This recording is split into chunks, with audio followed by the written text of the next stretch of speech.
Hey guys, and welcome to another episode of Ball Talk. Today I'm going to be talking about Everton and their red hot start to the season and what I feel that the additions they've made, the way that they're playing, what I feel this could mean for them in terms of maybe even a top 4 finish this season.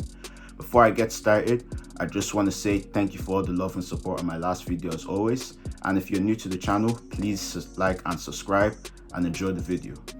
Alright, so Everton, before their draw at Liverpool yesterday, won 4 out of the first 4 games in the league this season. And, it is obviously a great improvement on last season and all the seasons before that, because Everton are a team that are known for starting slow. Even going back to the years of David Moyes, like 2006, 2007, they'd always start the season pretty slow, but then kind of push on towards the end and maybe get, a UEFA Cup place, or even at their best in 2005, a top 4 finish when they were unfortunately knocked out by Liverpool, because Liverpool won the Champions League that year. So Everton, yesterday they even competed really well with the champions Liverpool. Of course, Liverpool were in a bit of a down with confidence after their 7-2 loss to Aston Villa. But the way that Everton competed, they competed really well. It was a 2-2 draw, very entertaining game. Of course, creativity-wise, both teams were lacking. But in terms of fight, grit, and some good attacking play, Everton really competed with Liverpool. Now, one of the key points of their season so far has been their excellent midfield. And it's from 3 new signings, which is very rare. It's very rare that you see 3 new signings, 3 midfielders just slot into the starting 11 of a team and then just make that midfield so solid like Everton's has been.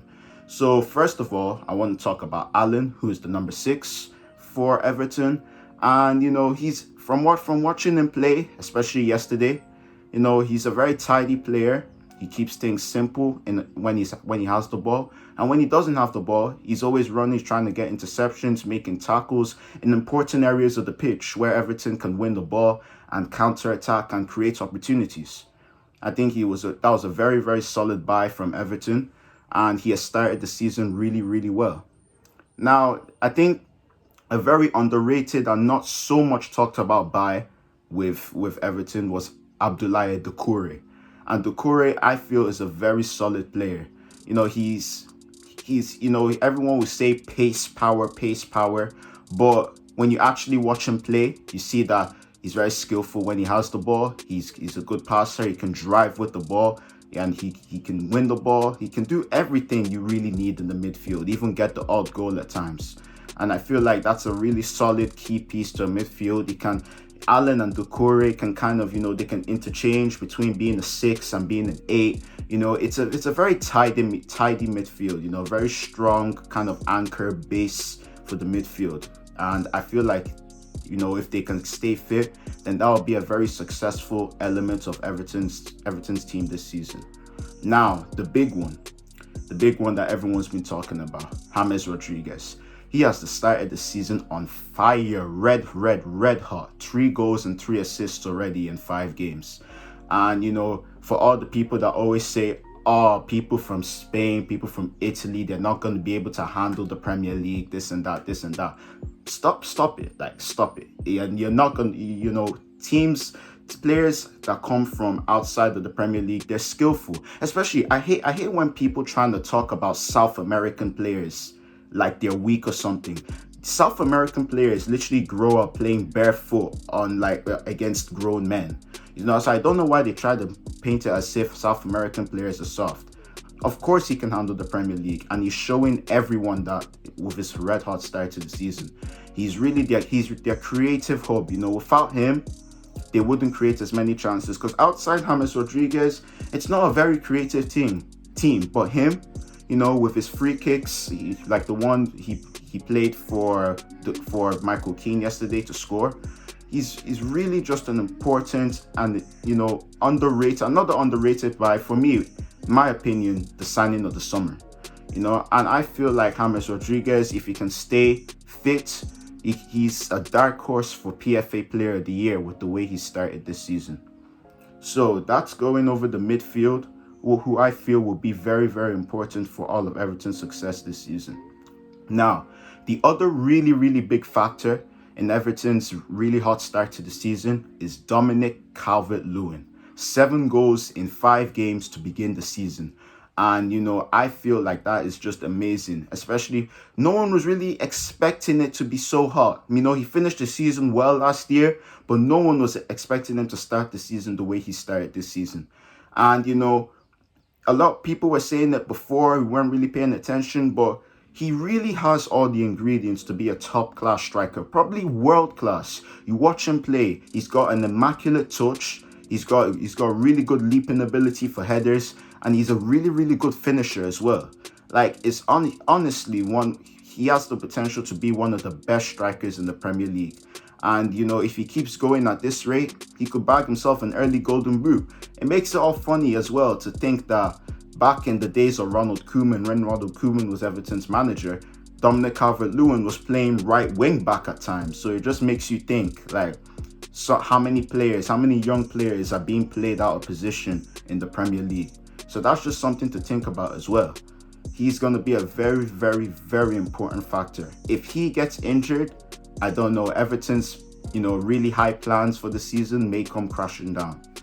Now, Carlo Ancelotti as well, the manager, he's the one that's giving the players the confidence to really, express themselves. And, you can see that they're having fun on the pitch, Even when they score goals, you see them dancing, doing their, there's a lot of South American presence in the team. So you see them dancing, having fun. And it's really nice to see because at the end of the day, football is just a game. And, it's good to see the players having fun when they're scoring goals. So another key thing as well is the fact that they have a really solid back four. Luca Digne, that's a top quality left back. Keane and Mina as the centre backs, and then Seamus Coleman as well. He got injured yesterday and was replaced by ex-Norwich star Ben Godfrey, who is another really solid defender. So I feel like that's a really solid back four. And Everton have a really complete team except for the one weak link, which is the goalkeeper. Now, for Jordan Pickford, he had an amazing World Cup with England in 2018. But since then, it's been pretty downhill. His performances have been, below average to say the best. And he's always making some rash decisions like he did yesterday for the injury to Virgil van Dijk. In my opinion, he should have been sent off. Like, that was an absolutely horrible tackle. And it's just indicative of his rashness, and it seems like he doesn't think before making decisions.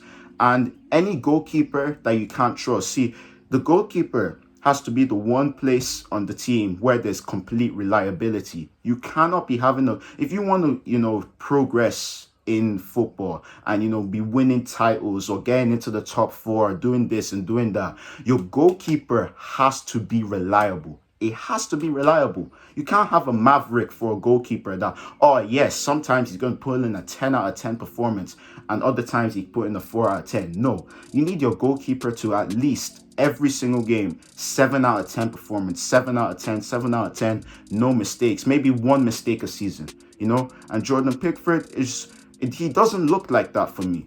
And if there's one thing in the team that I could pick out that would stop Everton from achieving their goals this season, it would certainly be Jordan Pickford.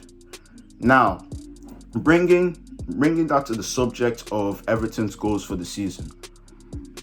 Everton, can't they break into the big 6, Well, big 7 now with Leicester, to be honest. Can't they break into that big 7? Can they possibly even reach the top 4?